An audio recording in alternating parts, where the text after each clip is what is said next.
Ray-Ban na Yaiso FT857 HF, BHF, UHF. HF, BHF, UHF. So, paano ilagay itong microphone dito sa loob? I-off mo muna. Tapos, tanggalin tong front panel. Hindi pala ulo, front panel. Tapos, ito. Ilagay ito sa loob.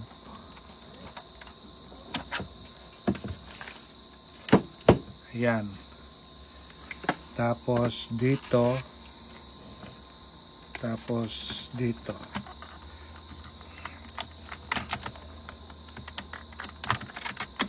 Okay.